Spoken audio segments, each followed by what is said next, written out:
અહીંયા ખાણમાં પાણી પીવા આવી છે તો ત્યાં પાણી પી લઈએ ને પછી આગળ હાકીએ, કેમ કે ખાણ અંદર જવા નથી દેવી, ઊંડું બહુ છે પાણી. તે જો બધી આમને રખડે છે. ગાયોને આજ લઈ આવ્યા ધરા તો ચારે ચાર જો ચીકુ ખાઈ છે. આજે પાકી ગયા ચીકુ નીચે પડી જાય ને એટલે ખાય વધારે. તો બધી એમની છૂટી ભાગી ગઈ છે, કયું ની નીકળી ગઈ.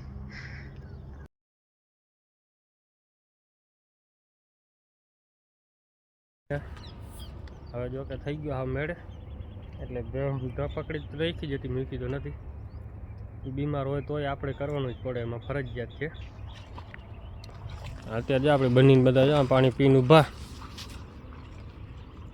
આપણે બની જે વિયાણી હતી ને આ ખાડો હતો, અહીંયા જ બેઠી હતી બેહું, એટલે આપણે અહીંયા જ બેસે. એટલે અહીંયા આપણે પાડો જડ્યો તો એ આપણે આ જગ્યામાંથી જ હતો. અહીંયા પાણી ભર્યું હતું વધારે, ત્યારે અહીં માથે આવ્યો. વિડીયો ના જોયો તો જોઈ આવજો, ચોમાસાનો છે. વિયાણી આવ્યા ને પછી બાવડામાં જો અંદર અંદર બાવડો દેખાય ને એમાં હંતાઈ ગઈ હતી. મને એમ કે અહીંયા વિયાણી હશે એટલે અહીંયા પાડેડો હશે. પછી ગઈ તો જડે નહીં, પાડેડો પાછી ચડી ગયો તો આ સાઈડ. એ તો પછી મેં ઠેકડો મારીને ગઈ તો જે આટલો ખડ ઊભું આટલા સુધીમાં બધે ગોતી લીધું. પાણી ઊંડું રહ્યું એટલે જડે નહીં, અને વધારે આગળ જવાય છે નહીં, કેમ કે અંદર છે ઊંડું બહુ. એટલે આપણી જે આ ખડેલી માં હતી ને આ ખાલી કરી નાખી હતી ખાણ. તો ખાણમાં છે જો નળી પાસે પડી છે બાવડો, ત્યાં ફસાઈ ગઈ હતી. પછી 20 જણાથી લઈ ઉપાડ્યા તો ઉપડેમ હતી નહીં, કેમ કે સાંજ સવાર થઈ ગઈ હતી ભેં વિયામાં. ત્યારે એ ઉપડી નહીં. પછી ક્રેન બોલાવ્યો, ક્રેનથી પણ ના ઉપડી. પાછા 10-15 જણા બીજા ભેગા કર્યા, ક્રેન થયું. અને તે પછી ભેંસને ગારામાંથી ગાઢી. કાપ જ હતો નદીનો, જો કે અહીંયા આમ પેક હતું ને વચમાં પાણકા કાઢવા માટે હે ને 3 ટા ફોડી લીધા. 3 ટા ફોડી લીધા એટલે નદી થઈ ગઈ સમતર ભેગું બધું. એટલે કાપ બધું આવે એટલે આ નદી ખાલી થાય પહેલાં કાપ બધું આમાં ભરાશે. આ ખાણ આખી ભરાઈ જાય, તે પછી નદીનું પાણી આમ નીકળે. એના હિસાબે માંડ ભેને કાઢી તો લીધી, બચી ગઈ ભેં. એની પહેલાં આપણે બીજી એક ભેંસ ફસાઈ ગઈ હતી, એ ત્યારે મેં એકલા જ માંડ કાઢી હતી. જે આપણી ઓલી જાફરી ભેંસ છે ને ખડેલીની માં, હાવ ટુકડા શીંગડાવાળી એ હતી. પહેલી ફેરા ફસાણી તો એ કાઢી લીધી. એમાં વાક હતો આ ભાઈનો ખાણ ખાલી કરી નીનો. એ તો ખાલી અમને મોટર ચાલુ કરીને બગીચા પાવા હાટું ખાલી કાઢી નાખ્યું પાણી બધું. પાણી કાઢી નાખ્યું એટલે કાપ હતો, કાપમાં થઈ પડ્યો ડૂચો. તો પછી ભેંસ તો ખાવા વગરની રહેવાની નથી. આવી રીતે રખડાવા લઈ આવે ને સામે દેખાઈ ગઈ ને દોડીને ભાગી ગઈ બધી. મને એમ કે હું અહીંયા બેઠો તો બગીચામાં, ત્યારે તમને રખડીને પાછી સીધી આવશે બગીચામાં. જો કે અહીંયા પાણી પાયું મેં ડૂચો થઈ પડ્યો છે તો ખાઈ લઈએ અહીંયા. હું અહીંયા વાટ જો કે ભેં આવી ને જો હું તો અહીંયા આવીને બધી આમાં ચરે. પછી કાઢી લીધી બધીને. કાઢવા ગયા તો એમાં એક તો ધરા મારીને ઓલી બાઈ ભગાડી. જ્યાં લીલો હતો નીચે લીલો ગારો હતો, માથે હુકેલું દેખાણું. પગ દે તો દેખાણું નહીં, ઘર છે નહીં, વાંધો નહીં આવે. ત્યાં જ અંદર ફસાઈ ગઈ. તો અત્યારે છે ને આપણે બધી ભેહુંને ટોટલ નાના મોટા બધા ગણવાના છે, કેટલા થાય છે એ. તો અત્યારે 4 ગાયું છે, ભેહુંથી બધી ગણવાની છે ભેગી અત્યારે છે ને એ બધી. એટલે ગણી લઈને પછી તમને હિસાબ કરી કે ટોટલ આપણી ભેહું કેટલી છે ને કેના માટે ગણીએ છીએ. તો અત્યારે છે ને આપણે ટોટલ માલ ગણતરી કરી લીધી છે. તો આપણે ચૈત્ર મહિનાની બીજ છે આજે. તો આજે અમારે રોજી માતાજીનું નિવેદ કરવાના હોય બધાના, બધા માલ દીઠ. તો આપણે ચૈત્રી બીજ હોય ને એટલે અમારે રોજી માતાજીના નિવેદ થાય છે. તો આપણે જેટલી ભેંસો ગાયો છે, પાડો 1 લેખવાનો, જે મોટો મેન છે ને એ 1 લેખવાનો. બાકી ભેહું ગાયો ટોટલ નારિયેલ ચડે છે બધી ભેંસના. ભેંસ દીઠ એ જેટલી 50 ભેંસ હોય તો 50 ભેંસના બધાના નારિયેલ 50 નારિયેલ લેવાના. એવી રીતે આપણે ટોટલ અત્યારે અહીંયા ભેગી છે જ્યાં 39 ભેગી માલ છે ને 10 જેવા ઘરે છે. 10 નહીં 11 જેવા છે ઘરે. એટલે ટોટલ આપણે પાલ હે ને 50 છે. જોકે ઘરે 2 ગાયું છે ને 2 ભેહું છે મોટીયું, અને 6 પાડ્યું છે ને 2 વાછડા. એટલે ટોટલ થઈ ગયા એટલા 50-51 જેવા.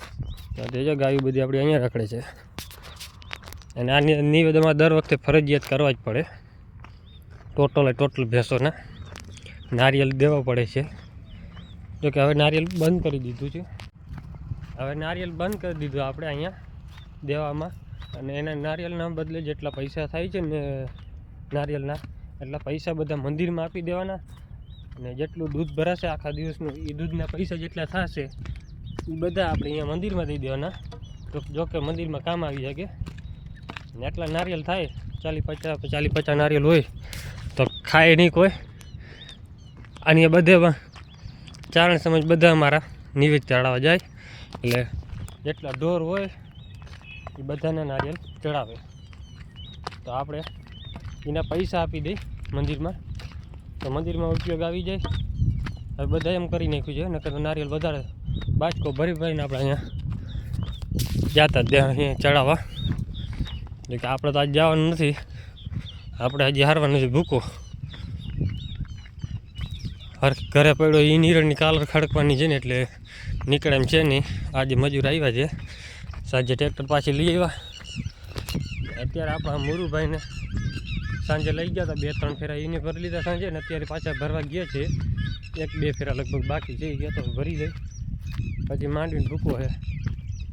જો મજૂર ના જડશે તો આવડી આપણે જવું પડશે. ને તો આપણે તાને મૂકીને જવું કેમ, એમાં જવું ફરજિયાત છે.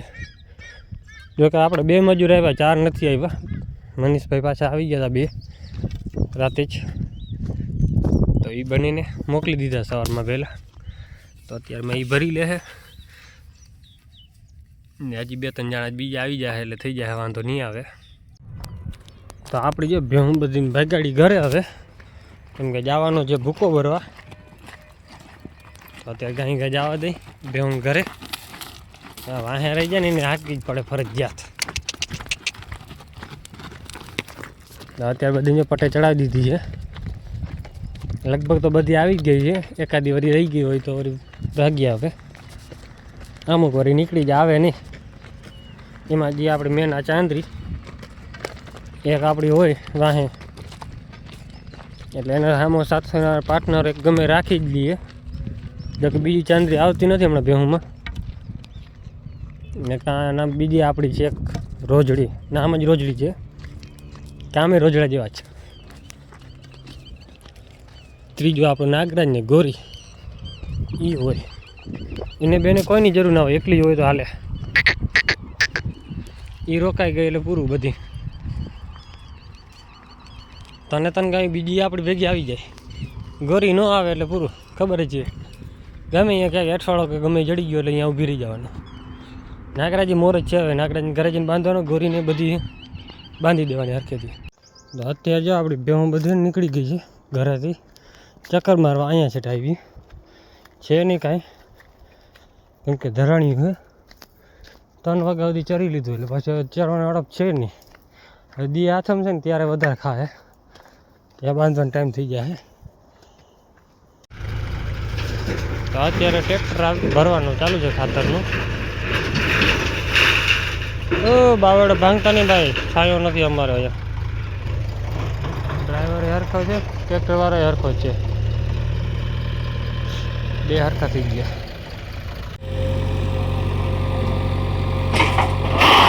ખાતર ભરાય છે કાંઈ ગા.